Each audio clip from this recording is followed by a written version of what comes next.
inevitable that this infrastructure deal would come together. In the age of cynicism and punditry, we kind of grow accustomed around here to believing that it's hard to get good things done in Washington, D.C., and that's not good for any of us. Those of us here in the Senate, we signed up to do a job. We were sent here to do a job. We were sent here to work. And Mr. President, that's it. That's how we came to be where we are. Through work, through hard work, through compromise. So it wasn't magic, it wasn't accidental, it wasn't inevitable. We went to work. And for a time, I think we really banished the demon of faction that casts his scepter all too often. Alexander Hamilton warned us of this polarizing temptation. And as the champion of infrastructure, or they called it internal improvements in the days of the Founding Fathers, I'm hoping that he's looking favorably on us today. But again, this has not been an easy road, this infrastructure project. Every morning, those of us that were involved in these negotiations, we'd wake up not surprised to read in the paper or see on TV that something had happened outside our control that was designed to kill this package. And every day, instead of taking in those headlines, we saw our constituents. We heard from them. We heard from the people across this country urging us to continue. People like Carl Yucatel, Mario Cordero, Chris Connor, they penned an op-ed in one of our Alaska newspapers, and they urged us to advance the bipartisan infrastructure framework, because for them, the emphasis on what it would do to build out our ports and our waterways were significant. The emails, the phone calls that we received reminded us of the infrastructure and how important it is for industries, for the jobs, for Alaskans, for folks all over the country, for health, the future. And they reminded us that we have an opportunity to do something that actually matters in their lives and in their communities. And the other thing that I heard, Mr. President, they wanted us to do it together. Figure it out, you guys. Work together. When you look at the survey data that is out there, it's pretty resounding.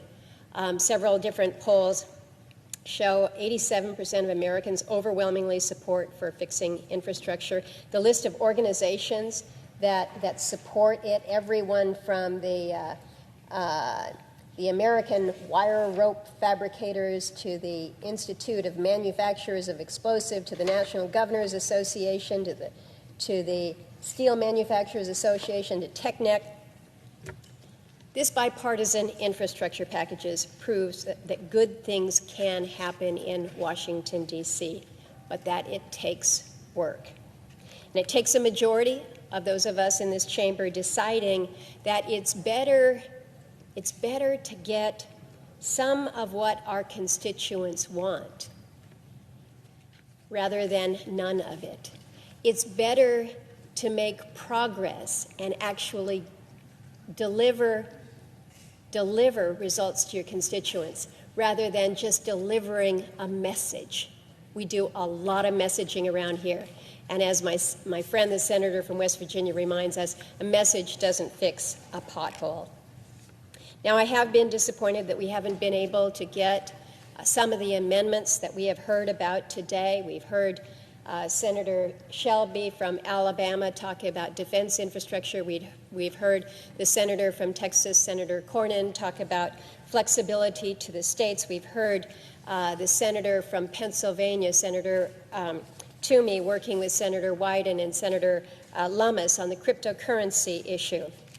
And so, again, is this perfect? No. But is it a process that has delivered us to a place where we are delivering results to the people who have sent us here? Mr. President, I was on the floor late last week outlining many of the benefits that Alaskans will see from this measure, but I want to take a few more minutes this afternoon to highlight just a couple more in perhaps some detail. because, as I've mentioned, and everyone knows, part of the role or the view that I offered in our bipartisan working group was to make sure that the needs of rural Americans were met. And this bill addresses some of the greatest infrastructure needs that again, we see in rural America, but also in urban, and everyone in between, to connect them in ways that we haven't before. Southeast Alaska, this is the region of the state that I grew up in. It's an islanded archipelago. It is not possible to travel by road from one city in the southeastern part of the state to another, for the most part. Our capital is not accessible by road. Our reality is that we either travel by airplane or we are traveling on the water. So a strong ferry system, the Alaska Marine Highway System, is absolutely essential to local economic development, to quality of life, to community well-being. There are 35 different ports along the Alaska Marine Highway System. This spans an area of 35,000 miles. I'm only looking at my colleague from Delaware because we've been working on the ferry initiative, and he's proud of the ferry system that he has there. But I got a lot of water that I've got to cover, and it makes it challenging.